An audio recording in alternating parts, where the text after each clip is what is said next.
नहमदुहु व नसल्ली अला रसूलिहिल करीम, अम्मा बाद।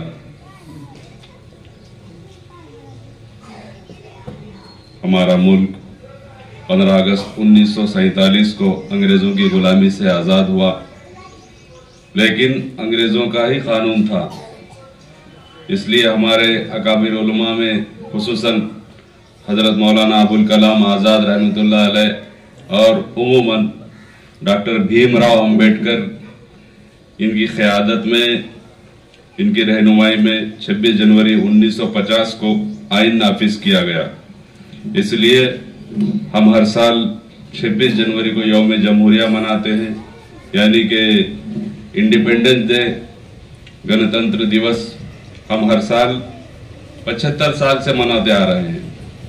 और ये आइन हमारे उलमाए किराम की कुर्बानियों की वजह से मिला है। कुर्बानियां हमारी 50 साल या 100 साल तक महदूद नहीं रही, बल्कि 365 सालों तक हमारे अकाबिर उलमा और मुसलमानों हमारे हमवतन भाइयों ने कुर्बानी दी। उसकी मिसालें पंजाब के लुधियाना के रेलवे स्टेशन पर जिस वक्त दो अलग अलग पानी के घड़े रखे जाते थे, जिस पर एक घड़े पर हिंदू का पानी और दूसरे घड़े पर मुसलमान का पानी ये लिखा हुआ रहता था, उस वक्त हमारे अकाबिर उलमा इकराम में से हजरत मौलाना हबीबुर रहमान लुधियानवी रहमतुल्लाह अलैह ने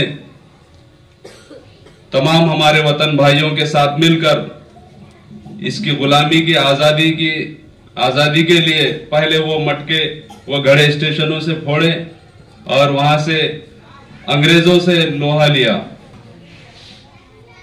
और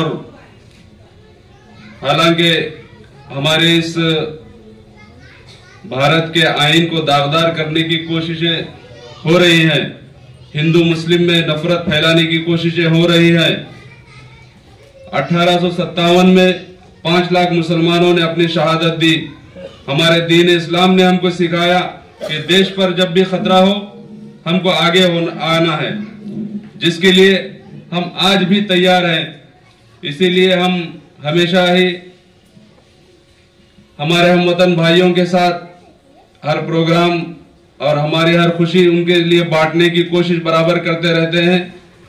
पिछले 1 महीने से हमने देखा कि हमारे हमवतन भाइयों को हमारी बहुत सख्त जरूरत है। देश में जो आजकल चल रहा है नफरत का माहौल, ये कोई आम हिंदू की तरफ से नहीं है, एक संगठन की तरफ से ये होता है।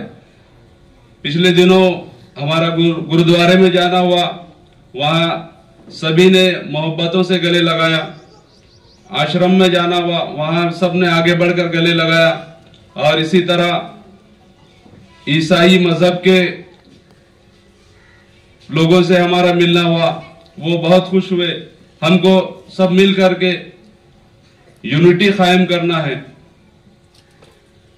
जब भी खतरा महसूस करें, हम सब एक साथ कंधे से कंधा लगाकर तैयार रहें। सरदार पटेल की किताब में लिखा हुआ है कि जितने मुसलमान जंग लड़ते हुए शहीद हुए, इनके सीनों पर गोली है, गोली का एक भी मुसलमान की पीठ पर गोली नहीं है। जंग आजादी के हमारे रहनुमा मौलाना हबीबुर रहमान साहब लुधियानवी को गिरफ्तार किया गया तो अंग्रेज का जज परेशान हो गया। वो जज विद्यासागर वो सोच में पड़ गया कि मौलाना का कोई उज़र या कोई गलती तो नहीं है, इसकी सजा क्या सुनाई जाए। मौलाना ने जज की परेशानी को भांपते हुए कहा कि वहां पे अंग्रेजों के जो खिलाफ होता है वो कौम का उस वक्त का गद्दार होता था।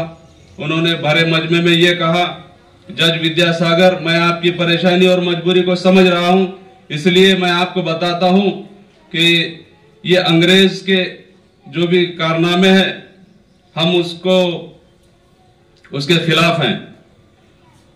और इस तरह से अंग्रेजों के खिलाफ होते हुए उन्होंने वहां पे अपने आप को पेश किया। फिर बाद में जज विद्यासागर ने मौलाना से कहा कि मौलाना, मैं आपको सजा नहीं सुनाना चाहता था, लेकिन मैं मजबूर था। इसी वक्त मौलाना ने कहा, मुझे आजादी और गुलामी का फलसफा समझ में आ गया।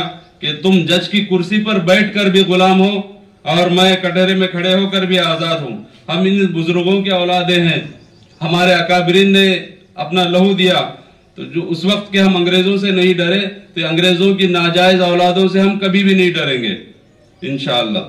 भगत सिंह को जब गिरफ्तार किया गया, उनके घर वालों को हमारे ही अकाबिर उलमा ने अपने घरों में रखा और अंग्रेजों के खिलाफ लड़ने के लिए पहला फतवा दिल्ली की चांदनी चौक की फतेहपुरी मस्जिद में बैठकर हजरत मौलाना अब्दुल कादर लुधियानवी रहमतुल्लाह अलैह ने लिखा था, जहां पर जंगें हुई और लड़ते लड़ते उनके खानदान के कुछ लोग भी शहीद हुए।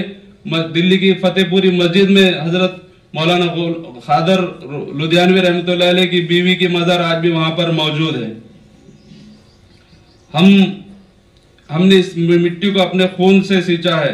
अभी अभी हमारे हजरत फाइक अली साहब सुना रहे थे कि हर बार कोई ना कोई हिंदुस्तान में राष्ट्रपति आता है।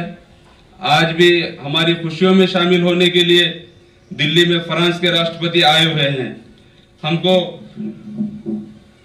आइन के वक्त, हिंदुस्तान की आजादी के वक्त हजरत मौलाना अब्दुल कलाम आजाद मालूम है, महात्मा गांधी मालूम है, सुभाष चंद्र बोस और भगत सिंह मालूम है, भीमराव अंबेडकर मालूम है, लेकिन हमें अपने शहरों में इनके अक्कासी ढूंढना है। इसीलिए हम अपने इदारे में हमेशा हम वतन भाइयों को दावत देते हैं। किसी में हम भीमराव अंबेडकर भी देखते हैं, किसी में मौलाना आजाद भी देखते हैं, किसी में भगत सिंह को देखते हैं। इसलिए ये दीनी इदारे जो प्रोपेगेंडा चलता है उसके बरक्स, उससे अलग होते हैं। आज के जो हमारे खुसूसी मेहमान संतोष गुरुद्वार यहाँ पर आए हैं, मैं उनका शुक्रिया अदा करता हूँ। इसी तरह तमाम उलमा इकराम और तमाम ही हमारे मेहमानाने खुसूसी और उलमा इकराम, असातिज़ा इकराम और बच्चों को और शरीफ मामू वगैरह तमाम को मैं मुबारकबाद देता हूँ। इतना कहकर मैं अपनी जगह